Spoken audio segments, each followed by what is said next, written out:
छत्तीसगढ़ की राजनीति में मुर्दे कभी दफन नहीं होते, बस वह सही वक्त का इंतजार करते हैं।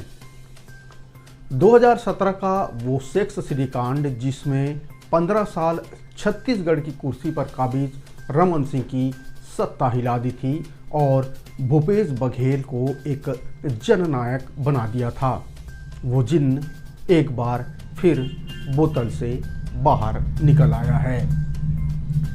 मार्च 2025 में जिस भूपेश बघेल को सीबीआई कोर्ट ने क्लीन चिट दे दी थी, अब उसी राहत के खिलाफ सीबीआई ने रायपुर सेशन कोर्ट में दोबारा दस्तक दी है।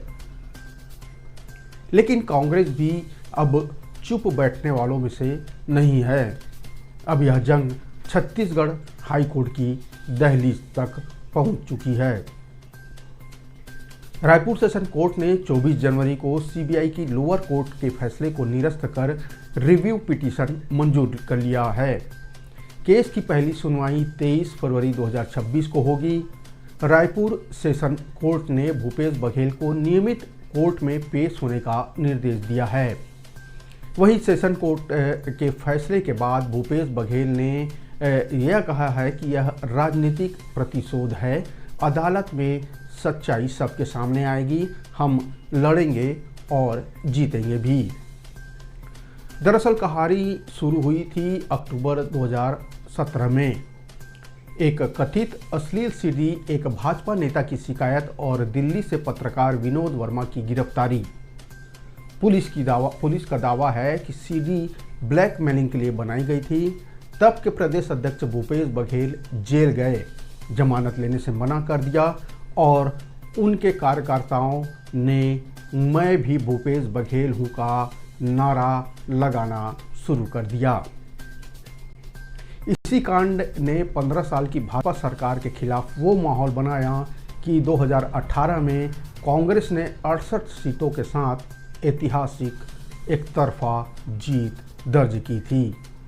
लेकिन आज तकरीबन 8 साल बाद कानूनी पेच फिर से भूपेश बघेल कस रहे हैं। सितंबर 2018 में तत्कालीन कांग्रेस प्रदेश अध्यक्ष भूपेश बघेल और विनोद वर्मा को एक सीडी स्कैंडल के सिलसिले में पुलिस ने गिरफ्तार कर लिया था। इससे राज्य की राजनीति में हलचल मच गई थी, क्योंकि विधानसभा चुनाव मात्र 3 महीने दूर थे। भूपेश बघेल ने जमानत लेने से इनकार कर दिया था। यह उनके राजनीतिक करियर में एक बहुत बड़ा टर्निंग पॉइंट साबित हुआ। कांग्रेस कार्यकर्ताओं ने बीजेपी के खिलाफ सड़कों पर जमकर प्रदर्शन करना शुरू कर दिया। जो पिछले 15 साल से मतलब भाजपा चुनाव जीत रही थे, उनके खिलाफ पूरा कांग्रेस को एक मौका मिल गया और उन्होंने भाजपा को घेरने की जोरदार प्रदर्शन करने लगे। हर पोस्टर पर यह नारा लिखा था कि मैं भी भूपेश बघेल हूँ। पूरे राज्य के गांवों और शहरों में बड़े पैमाने पर विरोध प्रदर्शन हुए। कुछ दिनों बाद भूपेश बघेल जेल से रिहा हो गए। इसके बाद कांग्रेस पार्टी ने विधानसभा चुनाव में शानदार जीत हासिल की और लगभग 68 सीटों उनके खाते में आई और बीजेपी को उन्होंने धूल चढ़ा दिया। कहा जाता है कि भूपेश बघेल के नेतृत्व में कांग्रेस बीजेपी विरोधी माहौल बनाने में पूरी तरह सफल रही। सीडी स्कैंडल में भूपेश बघेल के खिलाफ की गई कार्रवाई को राज्य की राजनीति में एक टर्निंग पॉइंट माना जाता रहा। अब सवाल यह उठता है कि जब विशेष अदालत ने कह दिया कि मुकदमा चलाने का कोई ठोस आधार नहीं है, तो सीबीआई इसे दोबारा क्यों कुरेद रही है?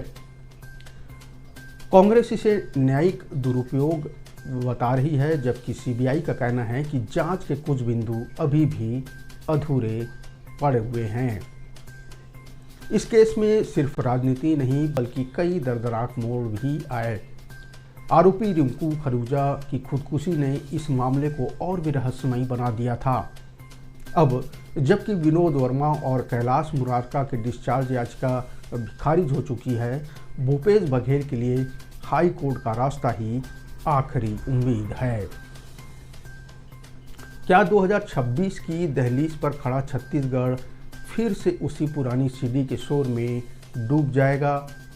क्या भूपेश बघेल को हाई कोर्ट से कोई राहत मिलेगी, कोई बड़ी राहत मिलेगी, या सीबीआई के नए वार से कांग्रेस की मुश्किलें और बढ़ेगी?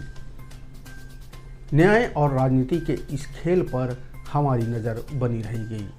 अभी बस इतना ही। देखते रहिए न्यूज़ 36। मैं हूं नवीन। राम राम, जोहार।